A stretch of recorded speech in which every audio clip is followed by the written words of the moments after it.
Hello guys, good morning. Welcome back to my channel. For this episode ay ipapakita ko sa inyo ang pahamugan ko guys. Ito yung pahamugan natin. Sobrang malaking tulong to guys. Kasi sa mahal ba ng mga materyales ngayon na pang derby,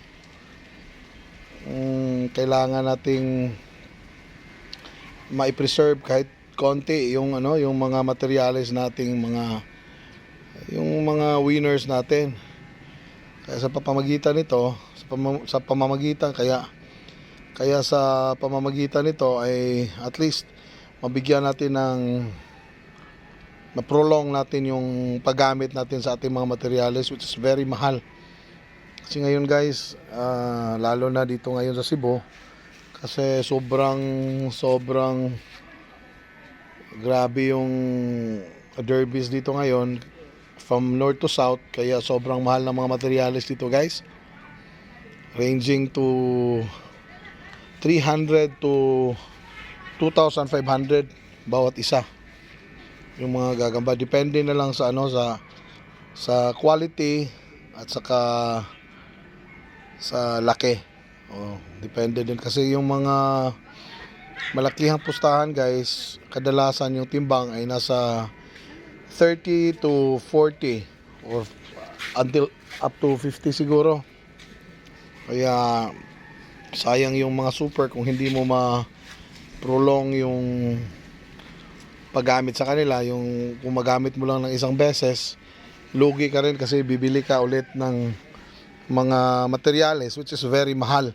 So sa pamamagitan nito, itong bago nating pahamugan, at least ma-prolong man lang kahit 1 or 2 weeks yung mga super na materyales natin. So ito guys is made of metal paring.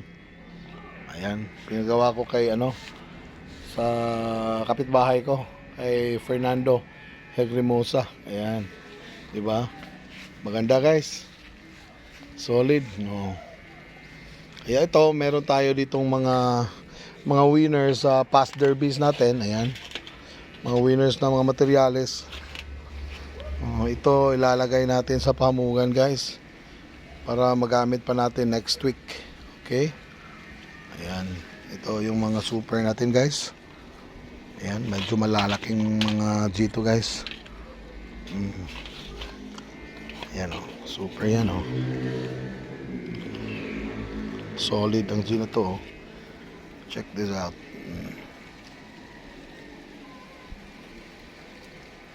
Ayan, kung bibilhin mo to guys doon sa north, ayan, nasa na to, timbang nito is 40 to 45, malamang nasa mga 1,000 to 1,500 to.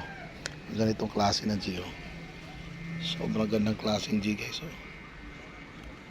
Twice nanalo to sa derby guys. It's been with me for 2 weeks already. Ayan. So kailangan natin ilagay sa pahamugan. Magagamit pa to guys.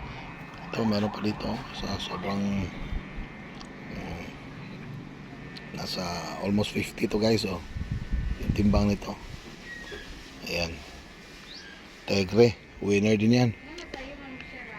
Okay, ilalagay na natin. So ito yung mga materyales natin, mga super to, tinatawag natin mga super derby materials. Ayan. Okay, ito pa, diba? Ito nasa 50 na to guys. 50 to 55. Nung nanalo to, tumimbang to ng 53. Ayan. Okay, diba? Sobrang laki. Okay, oops. Ayan, hindi sa north to guys, local lang to dito sa southern Cebu. Ayan, sobrang marami din ditong magagandang G. Basta Cebu guys, maraming mga pang pang derby materials. Ayan. Okay, sige.